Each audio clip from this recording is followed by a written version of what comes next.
Hello students, आप सबका स्वागत है एग्जामपुर के अंदर। मेरा नाम है समृद्धि और आज जो हम करने जा रहे हैं वो है हमारा चैप्टर 2 एनसीईआरटी का। कौन सी क्लास की एनसीईआरटी है? 11वीं क्लास की एनसीईआरटी। ऑलरेडी 2 क्लासेस हो चुकी हैं, आज हमारी तीसरी क्लास है इसी चैप्टर के ऊपर। थोड़ा यह चैप्टर इंपॉर्टेंट है और चैप्टर बड़ा भी है, इसीलिए हम ज्यादा टाइम यहाँ पे इस चैप्टर के ऊपर लगा रहे हैं। ठीक है, ये होगी पहली चीज। दूसरी चीज, आप में से बहुत सारे लोग सोच रहे होंगे मैम ने चैप्टर 1 नहीं करवाया और एनसीईआरटी क्लास 10th का टेस्ट भी नहीं लिया। स्टूडेंट्स, आपका एनसीईआरटी क्लास 10th का जो टेस्ट होगा वो होगा वेडनेसडे को। ठीक है, क्योंकि मेरे को थोड़ी पर्सनल प्रॉब्लम थी, इसलिए जो है ये क्लासेस जो है 2 दिन तो छुट्टी ही थी यहाँ पे, तो क्लासेस रिकॉर्डिंग चली है और अभी मुझे थोड़ा घर पे पर्सनल इश्यू था, डेथ वगैरह हो गई थी, तो मुझे उस पर जाना पड़ रहा है, इसलिए क्लास जो है वो रिकॉर्डेड जा रही है। तो चलिए आज की क्लास हम स्टार्ट करते हैं। यहाँ पे हम पहले देख लेते हैं कि हमने क्या कुछ कर चुके हैं। तो हम यहाँ पे जो कर चुके हैं दैट इज बेसिकली कि टाइप्स जो हैं सोसाइटी की वो कितनी होती है, जिसमें हमने कहा कि हमारी अगर हम बात करें कि इकोनॉमिक ऑर्गेनाइजेशन 3 तरह की होती है, capitalist economy, socialist and mixed economy. ठीक है, उसके बाद जो हमने पिछली क्लास के अंदर चर्चा करी थी वो ये करी थी कि प्लान क्या होता है। ठीक है, इंडिया में प्लानिंग करने का काम कौन करता है।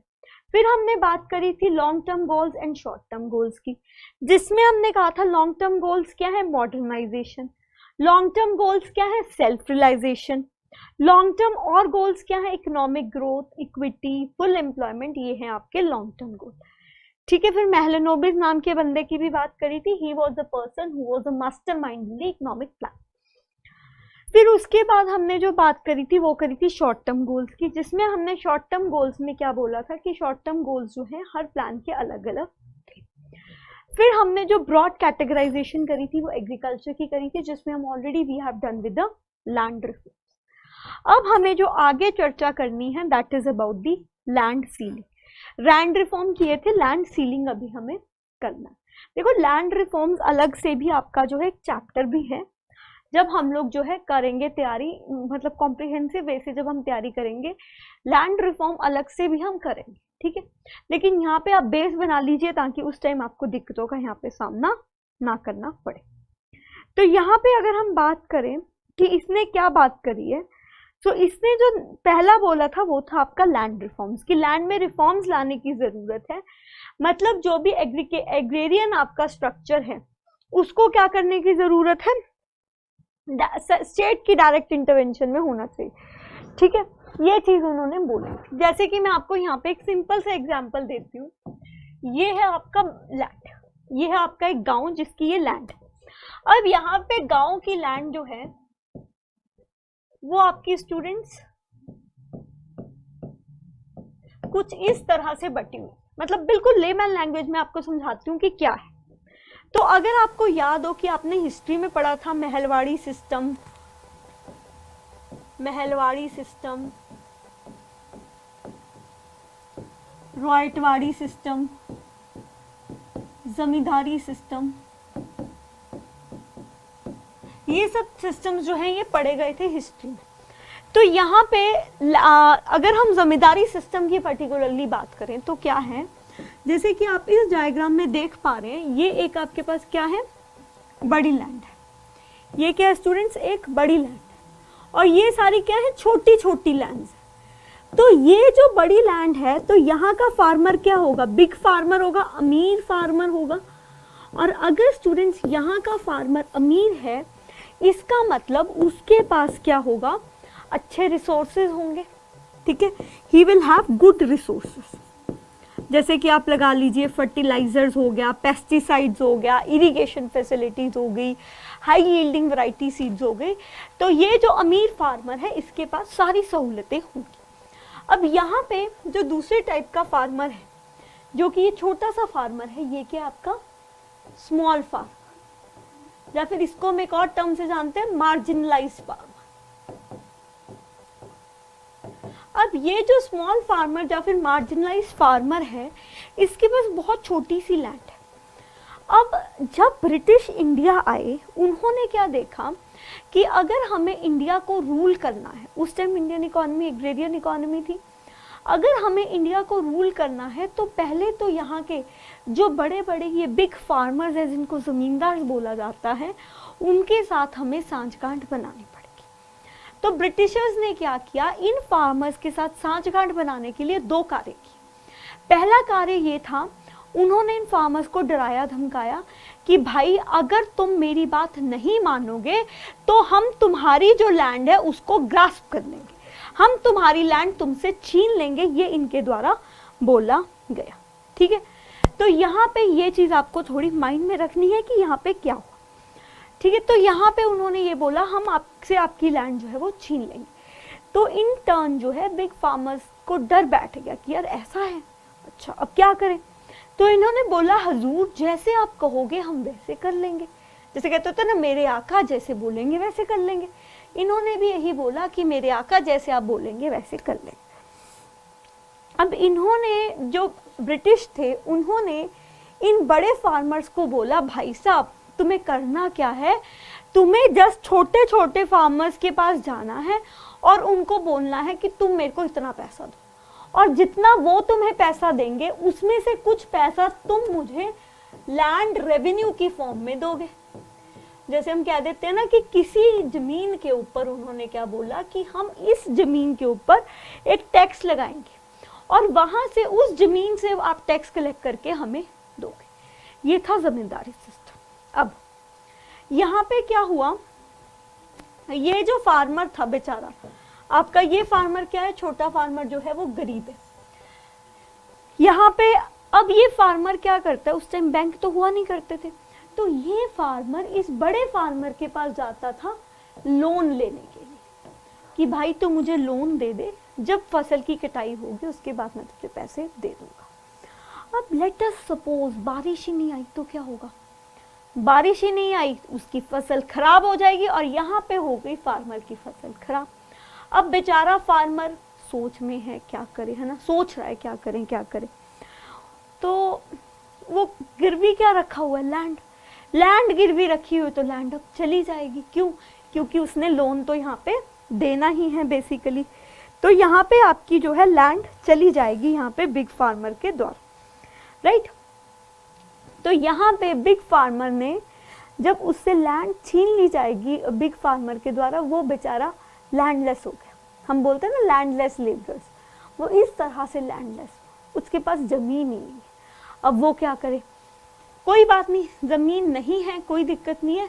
अब बिग फार्मर बोलते ठीक है तेरे पास जमीन नहीं है, तू एक काम कर, तू मेरी जमीन के ऊपर एज अ टेनेंट काम कर, एज अ टेनेंट तू मेरी जमीन के ऊपर काम कर। है तो वो जमीन फार्मर की, लेकिन ये बिग फार्मर जो है उन छोटे छोटे फार्मर्स की जमीन हड़प के जो है और ज्यादा अमीर बन गया और उन्होंने और ज्यादा ब्रिटिश को टैक्स देते रहे। अब जब इंडियन नेशनल कांग्रेस जो है आपकी बनी थी 1885 में under Lord Dufferin, Lord Dufferin थे उस टाइम हमारे गवर्नर जनरल, जिनके द्वारा इंडियन नेशनल कांग्रेस बनाई थी। अब जब इंडियन नेशनल कांग्रेस का गठन हुआ, उन्होंने इस प्रॉब्लम को समझा कि यार ये प्रॉब्लम है, तो उन्होंने फार्मर से प्रॉमिस किया कि हम जो है आपको आपकी लैंड वापस दिलाएंगे, हम आपकी लैंड के लिए यहाँ पे लड़ेंगे। और उन्होंने इस चीज को नाम क्या दिया, उन्होंने इस चीज को नाम दिया लैंड रिफॉर्म्स, कि हम आपके लिए जो है लैंड रिफॉर्म्स लेकर आएंगे, राइट। अब यहाँ पे हुआ क्या, उसके बाद यहाँ पे बहुत सारे प्रजामंडल कमीशंस भी बने, प्रजामंडल कमीशंस भी बने, जिन्होंने भी ये बोला कि हाँ जी हम लैंड रिफॉर्म्स फार्मर के लिए लेके आएंगे। हर साल इलेक्शन में जो है फार्मर्स को धोखा दिया जाता है, कोई लैंड रिफॉर्म अभी तक करे नहीं गई है। So this is the first thing which you need to remember. I hope यहां तक कुछ कुछ चीजें दिमाग में गई होंगी। अब हम दूसरी चीज चलते हैं कि यहाँ पे क्या हुई, ठीक है। एक तो लैंड रिफॉर्म्स आ गए, ठीक है। तो लैंड रिफॉर्म्स का मतलब क्या हुआ कि जो लैंड है ना उसमें हमें क्या लेके आनी है, इक्विटी लेके आनी है। उन्होंने क्या बोला कि जो टेनेंट्स आज काम कर रहे हैं लेकिन वो किसी जमाने में उनकी लैंड्स हुआ करती थी, हम उन टेनेंट्स को उनकी लैंड्स यहाँ पे वापस कराएंगे। बट यार promises are meant to be broken, तो वो तोड़े गए। ठीक है, अब आप देखो सरकार ने उल्लू कैसे बनाया। जब आपका 1947 में इंडिया आजाद हुआ, तब उन्होंने कहा हम लैंड रिफॉर्म्स लेकिन अगर वो लैंड रिफॉर्म्स लेके आते हैं, हमारे पास है आर्टिकल 14, आर्टिकल 19, आर्टिकल 21 और आर्टिकल 31। 1949 में जब कॉन्स्टिट्यूशन बन गया, हमारे पास ये आर्टिकल्स थे, आर्टिकल 14, आर्टिकल 19, आर्टिकल 21 और आर्टिकल 31। अगर नहीं पता, घर पे जाके इसके बारे में थोड़ा सा स्टडी कर लेना। आर्टिकल 14 में क्या था, आर्टिकल 19 में क्या था एंड आर्टिकल 31 में क्या था। तो आर्टिकल 19 में मैं थोड़ा सा आपको यहाँ पे बता दूंगी कि आर्टिकल 19 में क्या था। तो आर्टिकल 19 की बात अगर हम करें तो आर्टिकल 19 क्या बोलता है, कुछ राइट्स जो है वो लोगों की प्रिवेंट करती है। कुछ राइट्स में कौन कौन सी राइट्स आ जाती हैं, कुछ राइट्स में आती हैं आपकी freedom to speech and expression, freedom to assemble peacefully, freedom to form association, freedom to move freely throughout the country, freedom to reside and settle in any part of the country and freedom to profess any you can say कोई भी आप occupation कर सकते हो। Article 14 जो है वो क्या कहता है, इक्वालिटी बिफोर लॉ, हर कोई लॉ के जो है बराबर है। वो कहते हैं जब सब इक्वल हैं तो तुम हमसे लैंड कैसे छीन सकते हो। ठीक है, फिर आता है आपका आर्टिकल 21। जो आर्टिकल 21 है स्टूडेंट्स, वो क्या डील करता है, आर्टिकल 21 डील करता है कि कोई भी right to life and personal liberty. ठीक है, किसी भी पर्सन की आप उससे आपकी उसकी जिंदगी और पर्सनल लिबर्टी से रिलेटेड राइट है। और आर्टिकल 31 क्या है, article 31 is right to property, जो कि आज की डेट में अबॉलिश कर दिया गया। उनको पता था कि अगर वो लैंड रिफॉर्म्स लेके आते तो ये सारे जो कानून हैं, मतलब ये सारे जो आर्टिकल्स हैं जो कि आपके पार्ट 3 ऑफ द कॉन्स्टिट्यूशन में लाई करते हैं, एंड जो पार्ट 3 ऑफ द कॉन्स्टिट्यूशन है वो है फंडामेंटल राइट्स। प्रवीण सर ने आपको पढ़ाया होगा कि फंडामेंटल राइट्स में अगर आपका वायलेशन होता है तो आप डायरेक्टली सुप्रीम कोर्ट या फिर हाई कोर्ट का दरवाजा खड़खड़ा सकते हैं under article 32, that is right to seek redressal. तो यहाँ पे यही इनके द्वारा बोला गया कि भाई हम ये करेंगे तो ये सारे आर्टिकल्स हमारे ऊपर लागू हो जाएंगे, हमें कानून रद्द करने नहीं देंगे। देखो लैंड क्या होती है, कहते हैं ना जो जमीन है वो इंसान की क्या है, इज्जत है। तो आप इंसान की इज्जत के साथ ही यार खेल रहे हो, वो करने थोड़ी देगा, बच्चे की तरह पाला है उसने उसको। और वैसे भी आप सीधी सी बात लगाओ, आपसे कोई जमीन छीनने आप दे दोगे, कोई नहीं देगा, मारपीट करने पे उतर आओगे। उसके बाद सरकार ने क्या किया, आर्टिकल 31A ऐड किया। आर्टिकल 31A में उन्होंने क्या बोला स्टूडेंट्स, आर्टिकल 31A की मैं आपको डेफिनेशन बता देती हूँ कि इसकी सरकारी डेफिनेशन क्या है ना, as per the constitution definition क्या है। तो जो आपका आर्टिकल 31A है, हाँ जी सुनना आप ध्यान से, फिर उसके बाद हम इसके ऊपर चर्चा करेंगे। तो आर्टिकल 31A इन्होंने किया कि अगर सरकार कुछ ऐसा लैंड रिफॉर्म्स लेके आती है तो वो जो है कॉन्स्टिट्यूशन का दरवाजा खड़का नहीं सकते अंडर आर्टिकल 31। लेकिन वो कहाँ हटने वाले थे, बाकी आर्टिकल्स के अंदर खड़का दिए दरवाजे। अरे भाई लॉयर्स तो उनके पास भी हैं, है ना, ऐसा तो है नहीं उनके पास लॉयर नहीं है। बताओ, मैंने आर्टिकल 31 खोला, ये कुछ और ही खोल के बैठ गया मेरे को।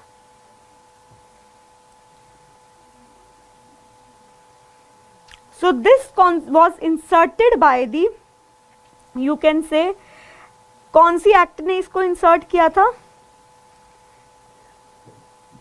ये आपका इंसर्ट हुआ था फर्स्ट अमेंडमेंट एक्ट से। और ये क्या करता है, it provides for the acquisition of the states of the nature referred to in various clauses. ठीक है, एंड ये किस लिए किया गया था, ताकि राइट टू प्रॉपर्टी को मॉडिफाई किया जा सके एज अ फंडामेंटल प्रॉपर्टी। आगे सुनो, आगे ये बोलते हैं declaring that such laws shall not be deemed to be void on the ground that were taken any of the rights given under article 14 और आर्टिकल 19। इन्होंने क्या बोला कि आर्टिकल 14 और आर्टिकल 19 और आर्टिकल 31, इन 3 आर्टिकल्स के अंदर अगर जैसे सपोज सरकार कोई लैंड रिफॉर्म्स करने जा रही है तो आप इन 3 आर्टिकल्स के अंदर जो है सरकार मतलब सुप्रीम कोर्ट का दरवाजा नहीं खड़का सकते कि हमारी फंडामेंटल राइट वायलेट हुई है। क्यों? क्योंकि सरकार का काम है लोगों का हित करना और सरकार यहाँ पे लोगों का हित ही तो कर रही है, तो यहाँ पे आप जो है कोर्ट का दरवाजा नहीं खड़का सकते। ये बोला गया था आर्टिकल 31A के भीतर, लेकिन उन्होंने आर्टिकल 21 को एज इट इज छोड़ दिया। अब उन्होंने आर्टिकल 21 के अंदर जाके कोर्ट का दरवाजा खड़काना शुरू कर दिया। फिर बड़ी दिक्कत, अब क्या करें? फिर इन्होंने फिर चेंज किया, उन्होंने 9th शेड्यूल लेके आए, 9th शेड्यूल लेके आए एंड आर्टिकल 31B ऐड किया गया। 9th schedule and article 31B। अब मैं दोनों की वर्डिंग्स बता देती हूँ, सुन लेना ताकि आपको समझ में आ जाए क्या मैं बोलना चाहती हूँ।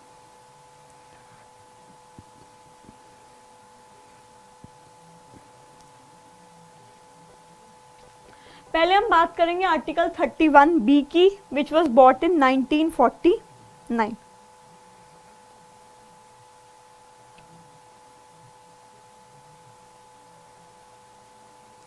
With the prejudice to the generality of the provisions contained in Article 31A, none of the acts and regulations specified in the 9th schedule, nor any of the provision thereof shall be deemed to be void or ever to have become void on the ground that such act, regulation or provision is inconsistent with or takes away or abridges any of the rights conferred by many provisions of this part।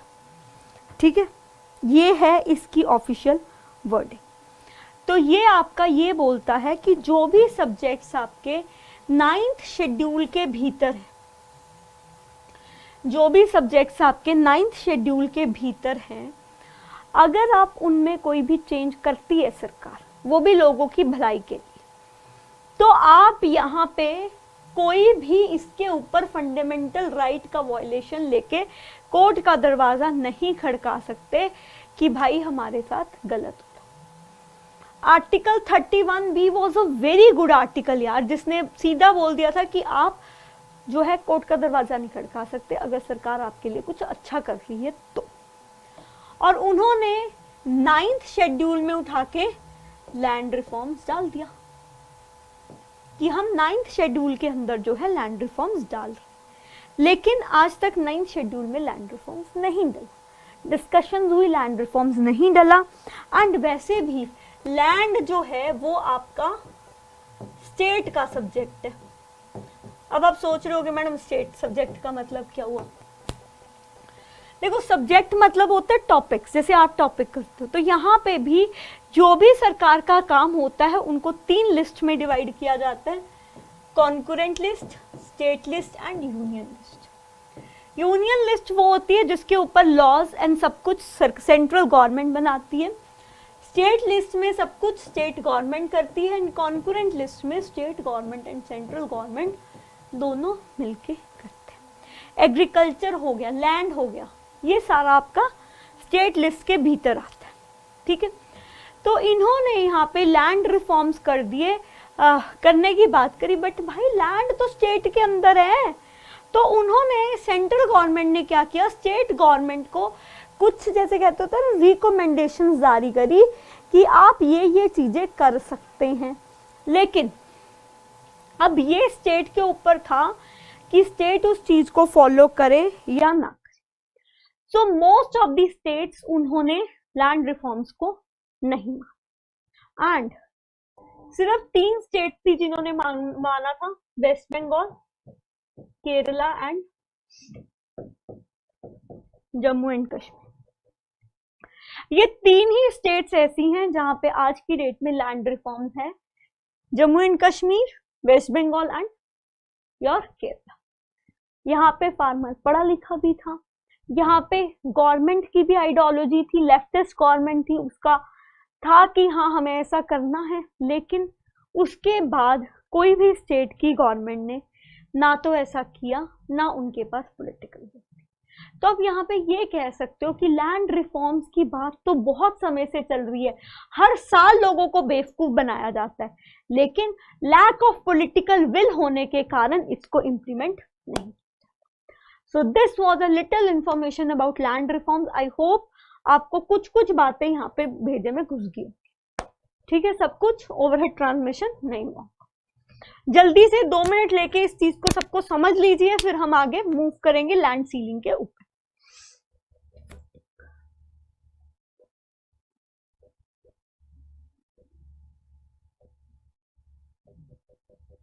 देखो यार, +1 की ना जो NCERT है वो most important है। आजकल तो इनफैक्ट हम लोग कह देते हैं ठीक है 9th 10th की पढ़ लो, लेकिन जब मैंने अपनी प्रिपरेशन स्टार्ट की थी ना 2013 में, तब हम लोग सिर्फ +1 की एनसीईआरटी पढ़ा करते थे, 9th 10th की नहीं पढ़ते थे। इवन +2 की जो मैक्रो इकोनॉमिक्स वाली एनसीईआरटी है वो तो आई अभी, ये पहले नहीं थी। तो इसीलिए सबसे ज्यादा टाइम हमें इसी एनसीईआरटी के ऊपर लगेगा। तो ये मत सोचना यार मैम इतना टाइम लगाई जा रही है, यार टीचर समझने से मतलब है, टाइम चाहे 10 दिन लग जाए हमें एक ही चैप्टर करने में, बट समझ तो आए, क्योंकि यहाँ पे एक एक कंसेप्ट इंपॉर्टेंट है, हम एक एक कंसेप्ट को यहाँ से पढ़ेंगे।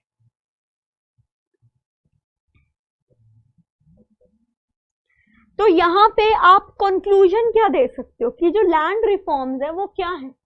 लैंड रिफॉर्म्स आपके चेंजेस हैं जो कि लाए गए एग्रेरियन सेक्टर के अंदर लाने की बात करी गई, और इसमें जो डायरेक्ट इंटरवेंशन है वो किसका होगा?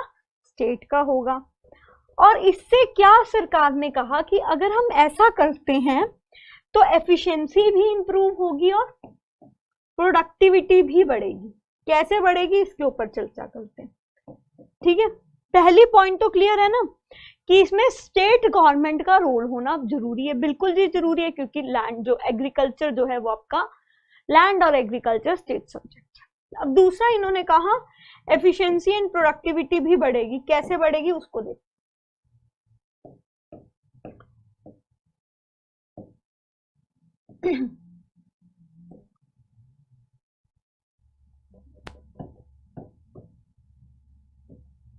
ये एक लैंड है जिसको बिग फार्मर कल्टीवेट कर रहा है, और अगर यही सेम लैंड इस तरह से डिवाइड करके छोटे छोटे स्मॉल फार्मर्स को दे दी जाए तो किस तरह से आपको सोचना है। सोचिए, 2 मिनट लीजिए, सोचिए कि किस तरह से ये एफिशिएंसी और प्रोडक्टिविटी को बढ़ाएगा। हाउ इट विल इंक्रीज, अगर आप बिग फार्मर से स्मॉल फार्मर की तरफ मूव करते हो, so how it will increase the efficiency and productivity. Think about it for 2 or 3 minutes, ठीक है, जल्दी से सोचिए इसके बारे में।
हाँ जी स्टूडेंट्स, किस तरह से एफिशिएंसी एंड प्रोडक्टिविटी बढ़ेगी, let us understand that.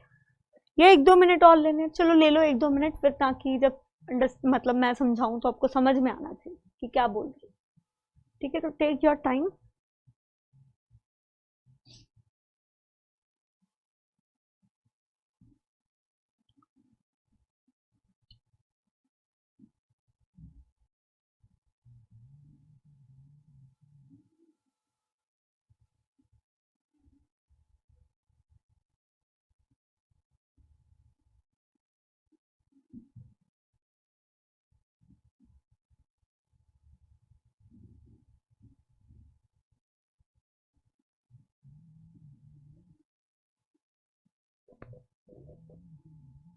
Okay. Now how this is going to affect this? Let us understand. सरकार ये बोलती है कि अगर आप बिग फार्मर से स्मॉल फार्मर्स को लैंड दे देते हो वो आपकी एफिशिएंसी इंप्रूव करेगा। आइडियली हमारे दिमाग में जो चीज जाती है वो ये जाती है कि जो बिग फार्मर है उसके पास पैसा ज़्यादा है तो वो अच्छी क्वालिटी की सीड्स खरीद सकता है, वो आपका फर्टिलाइजर पेस्टिसाइड यूज कर सकता है एंड प्रोडक्टिविटी को इम्प्रूव कर सकता है। लेकिन सरकार अपना कुछ कंट्रोवर्शियल व्यू देती है। वो बोलती है कि जब आप रेंट की प्रॉपर्टी में रहते हो तो क्या होता है, आप उस चीज को अच्छे से नहीं रखते, लेकिन अगर वही आपका घर है तो आप उस चीज को ज्यादा बेहतर तरीके से रखते हो।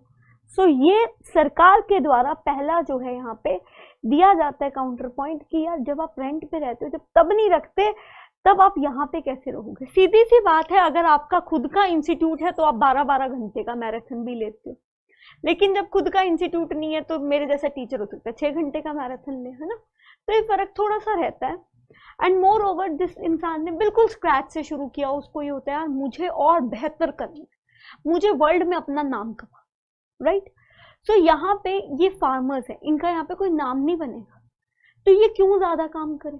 तो इसीलिए ये फार्मर्स जो हैं ये बेचारे क्या करते हैं, जब रेंट पे ली गई प्रॉपर्टी को नहीं रख सकते तो यहाँ पे कैसे रखोगे। ये पहला कंफ्यूजन जो है इसका पॉइंट। दूसरा पॉइंट है, अब इन फार्मर्स को बहुत घंटे काम के लिए बोला जाता है, जैसे एक बंधुआ मजदूर की तरह इनसे काम करवाया। यार इंसान का दिमाग है, इंसान की बॉडी है, वो भी तो कुछ समय तक ही काम कर सकता है, कितनी आउटपुट देगा वो। तो आउटपुट में कुछ ज्यादा जो है वो कहते हैं बढ़ाव नहीं होगा, लेकिन अगर उसका खुद का खेत है, उसका माइंड फ्री है, वो अपने आप काम करेगा। This is being said by the people. इसको बोलते हैं डिस्ट्रेस्ड हाइपोथेसिस। तीसरी चीज कि जो बड़ा फार्मर है उसके पास पैसा ज्यादा है, so he will be busy in doing other thing. तो यहाँ पे काम का इतने अच्छे बेहतर तरीके से सुपरविजन नहीं हो सकता क्योंकि वो अपने ही कामों में बिजी है, उसका कोई ध्यान नहीं है कि उसके फार्म पे कैसा काम हो रहा है। This is the third point.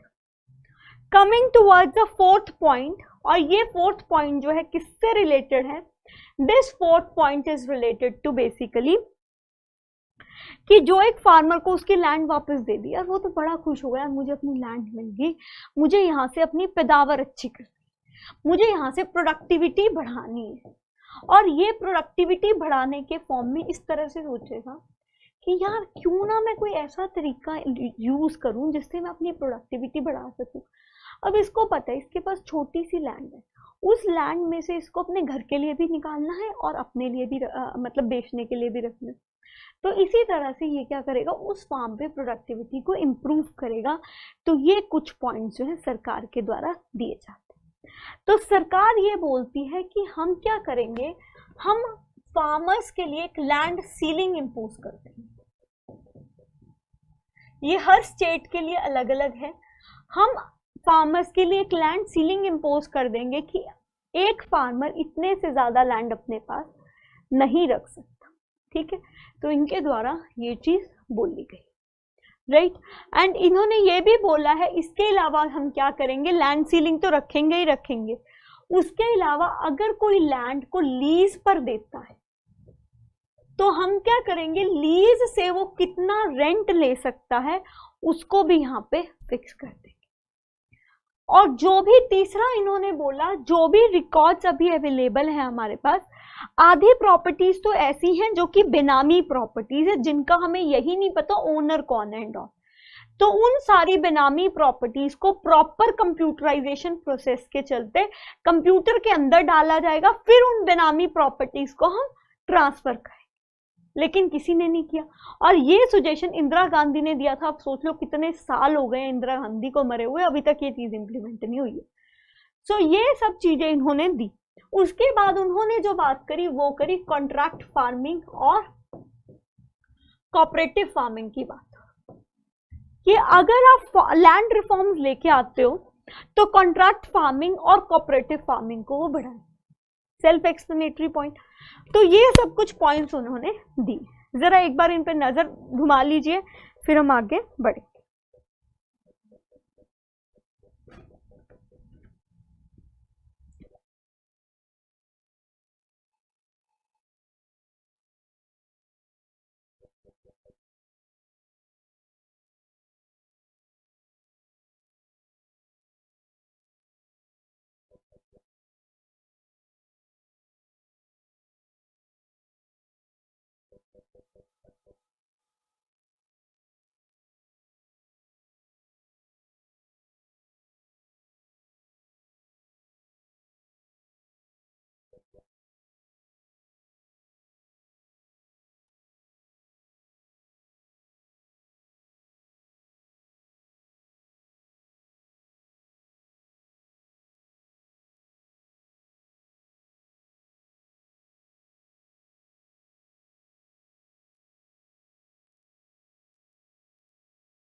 चलो स्टूडेंट्स, आई होप आपने यहाँ तक पढ़ लिया होगा।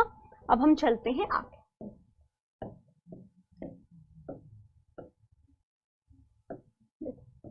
लैंड सीलिंग यही है जो मैं आपको बोल रही थी ना कि उन्होंने लैंड फिक्स कर दी कि एक पर्सन कितनी लैंड रख सकता है। तो लैंड सीलिंग एक अनदर आपकी मेजर थी जो कि इक्विटी को प्रमोट करती है, इक्वालिटी को प्रमोट करती है। और इसका मतलब क्या है कि आपने maximum size of the land fix कर लिया जो कि एक इंडिविजुअल ले सकता है। और पर्पस क्या है? पर्पस है ताकि जो वेल्थ है उसकी कंसेंट्रेशन को रोका जा सके in the hand of the few. And इन्होंने ये भी बोला कि जो भी हम इंटरमीडिएरीज हैं उनको भी एबॉलिश करेंगे, लेकिन आज की डेट में भी आपको पता है स्टिल इंटरमीडिएरीज आर देयर, ठीक है। और उन्होंने ये भी बोला कि हम इसको एक्सप्लॉयटेशन ऑफ जमींदार से बचाएंगे, लेकिन अभी भी आपको पता है मनी लैंडर्स तो अभी भी हैं यार, है ना। क्यों? क्योंकि बैंक्स इतने पावरफुल नहीं है। तो यहाँ पे ओनरशिप जो है टेनेंट्स को ट्रांसफर कर दी जाएगी एंड उनको इंसेंटिव दिए जाएंगे कि वो किस तरह से अपनी आउटपुट को यहाँ पे बढ़ा सकते हैं। और अगर वो अपनी आउटपुट को यहाँ पे बढ़ाएंगे तो that will lead to what? That will lead to the growth in the agriculture, उन्होंने ये बोला, राइट। चलिए, लेकिन however the growth of equity was not fully served. क्यों? क्योंकि हमने एबॉलिश ही नहीं किया इंटरमीडिएरीज। उसके बाद जो है और क्या हुआ, स्टिल डेट में भी आप देखो बहुत सारे लोग ऐसा हैं जो कि बहुत बड़े बड़े लैंड जो हैं उनको ओन करके बैठे हुए हैं। क्यों? इसमें बहुत सारे लूप होल्स हैं इस प्रोसेस को इम्प्लीमेंट करने के लिए, इसलिए, ठीक है। और यहाँ पे ये भी देखा गया है कि यहाँ पे टेनेंट्स जो हैं उनकी हालत बहुत खस्ता है एंड वो आज की डेट में कल्टीवेटर्स बन के रह गए। तो यहाँ पे लैंड रिफॉर्म्स हुए ही नहीं, उन्होंने लोगों को बेनिफिट किया ही नहीं, ठीक है। तो यहाँ पे ये चीज उन्होंने बोली जा रही है। एंड आपको भी पता है लैंड सीलिंग को कौन लोग चाहेगा कि उनसे लैंड छीनी जाए। तो उन्होंने अपने रिश्तेदारों के नाम पे जब ऐसा बोला गया ना कि हम ऐसा करेंगे, उन्होंने अपने रिश्तेदारों के नाम पे ऊपर जो है लैंड देनी शुरू कर दी। जो बिग लैंडलॉर्ड्स थे जो challenge the legislation in the court, उन्होंने कोर्ट में लेजिस्लेशन को चैलेंज किया, उसकी इंप्लीमेंटेशन को डिले किया एंड इस डिले में उन्होंने क्या करा, लैंड को अपने क्लोज रिश्तेदारों के नाम पे दे दिया। तो ये सब इन्होंने किया and land reforms were successfully implemented in Kerala, West Bengal. क्यों? क्योंकि यहाँ पे सरकार के दिमाग में था कि हमें कुछ बेहतर करना है, इसलिए हुआ। लेकिन दूसरी स्टेट्स में इतना ज्यादा जो है दिमाग में नहीं था, इसलिए वहां पे लैंड रिफॉर्म्स नहीं करेंगे। तो आपको पता लग गया कि मैं कुछ रॉकेट साइंस नहीं बोल रही थी, किताब में लिखा हुआ था वही बोल रही थी। नेक्स्ट है, बहुत बार ये भी देखा गया है कि जो फार्मर्स हैं मॉनसून्स नहीं आते, उसके कारण भी बहुत ज्यादा जो है आपका ये लगा लीजिए बहुत ज्यादा सदमे में रहते हैं। स्टेग्नेशन है एग्रीकल्चर के अंदर, रुकावट है एग्रीकल्चर के अंदर कि कुछ टाइम के बाद हमें कुछ ज्यादा बेहतरीन आउटपुट नहीं मिलती। उसके बाद जो है इस रुकावट को तोड़ा किसने? Green revolution. ग्रीन रेवोल्यूशन के अंदर क्या हुआ, आपकी जो सीड फूड ग्रेन्स थी उनकी प्रोडक्शन बढ़ी, हाई यील्डिंग वैरायटीज लाई गई, 2 क्रॉप्स के लिए लाई गई थी इनिशियली, व्हीट एंड राइस के लिए, ठीक है। और इन क्रॉप्स को प्रॉपर इरिगेशन की जरूरत थी, प्रॉपर फर्टिलाइजर्स एंड पेस्टिसाइड की भी जरूरत थी, ठीक है। तो इसीलिए जो है आपके पास और ज्यादा फर्टिलाइजर पेस्टिसाइड आए। अब फर्टिलाइजर पेस्टिसाइड आ गए हैं तो और ज्यादा फार्मर का खर्चा यहाँ पे बढ़ गया है, ये यहाँ पे बोला जा रहा है। तो यहाँ पे जो ग्रीन रेवोल्यूशन थी स्टूडेंट्स, वो 2 फेज के अंदर हुई थी, 2 फेज के अंदर ग्रीन रेवोल्यूशन हुई थी, first phase and second phase. First phase था 1966 के अंदर, ठीक है, एंड जो सेकेंड फेज था वो आपका था 1980 से।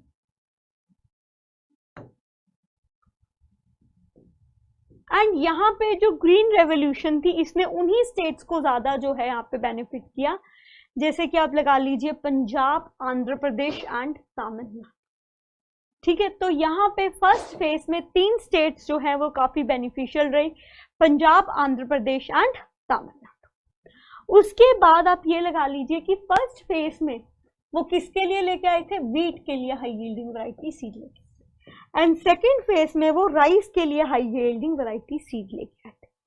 तो पहले फेज में किसको बेनिफिट हुआ होगा, जो कि व्हीट उगाते हैं, और दूसरे फेज में उनको बेनिफिट हुआ जो कि व्हीट और राइस दोनों उगाते, राइट।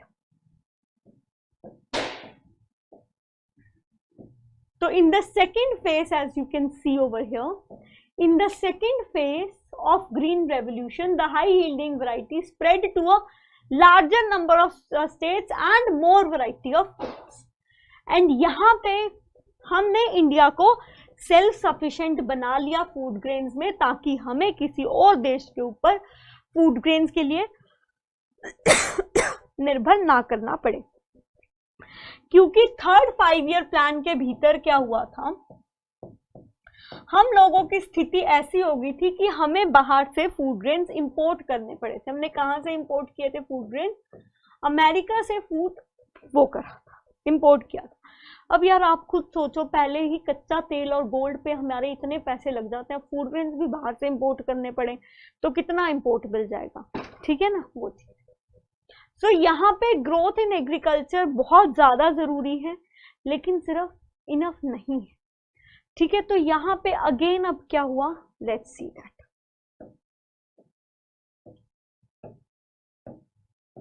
अब ट्रैक्टर्स आ गए है ना, ट्रैक्टर्स आ गए है ना।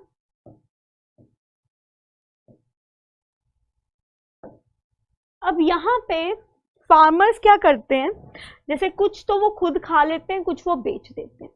जितना वो बेच देते हैं उसको बोलते हैं मार्केटेड सरप्लस। और अगर किसी के पास जमीन ज्यादा है, वहां से ज्यादा फसल उगेगी, वो ज्यादा बेच देगा, right. So this is being written over here.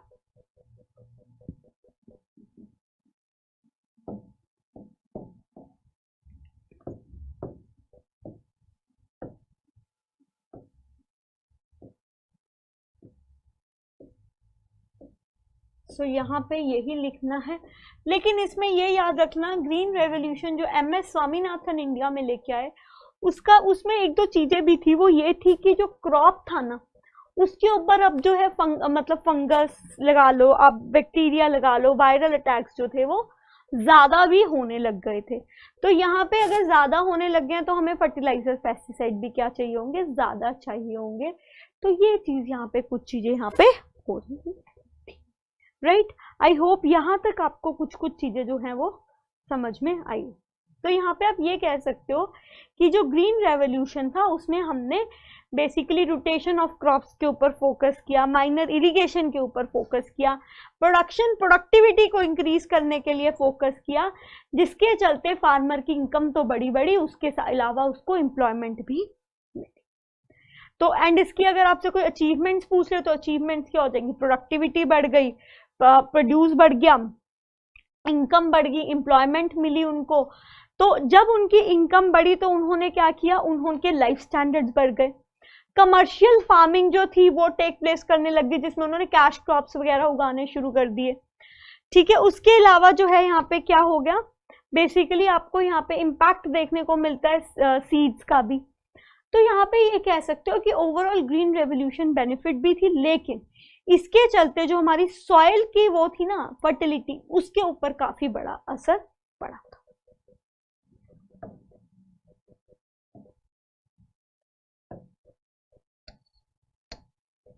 ठीक है, एंड सरकार को यहाँ पे क्या देना पड़ा था, सब्सिडीज देनी पड़ी थी, क्योंकि फर्टिलाइजर हो गया, हाई यील्डिंग वैरायटी सीड्स हो गई, इन सबको किसान खुद से अफोर्ड नहीं कर सकते थे, इनकी वैल्यू बहुत ज्यादा थी, तो इसके लिए इनको यहाँ पे क्या देनी पड़ी थी, सब्सिडीज देनी पड़ी थी। एंड इसी के चलते क्या हुआ है, जो हमारी लैंड है उसका जो वो कह सकते हो फर्टिलिटी है वो घट गई है, और आज की डेट में बहुत सारी लैंड ऐसी है जिसको बहुत एक्सेसिव फर्टिलाइजर्स एंड पेस्टिसाइड्स का यूज किया जा रहा है, जिसका प्रभाव इंसानी हालत मतलब हेल्थ पे भी पड़ा है। तो फेलियर्स क्या हो गए, लैंड रिफॉर्म्स की बात ही खत्म हो गई, इकोलॉजिकली इसने लैंड को डिग्रेड कर दिया, जो स्मॉल फार्मर्स थे उनको इतना बेनिफिट नहीं हुआ, बिग को ज्यादा हुआ, सारी स्टेट्स में उतना बेनिफिट नहीं हुआ जितना होना चाहिए था, और आप क्या बोल सकते हो कि थोड़ा सा इसने पॉवर्टी को भी रिमूव जो है करा, लेकिन बहुत माइनर। ठीक है, so in this class what we have read about, let us see that. आज की क्लास में हमने एग्रीकल्चर कंप्लीट किया है, जिसमें हमने लैंड रिफॉर्म्स देखे, लैंड सीलिंग देखी, we talked about what is green revolution, what are the benefits, what are the disadvantages या फिर failures of green revolution. So ये थी आज की हमारी क्लास। कल की क्लास में हम शुरू करेंगे इंडस्ट्री से। उम्मीद करती हूँ, आशा करती हूँ आपको ये क्लास पसंद आई होगी।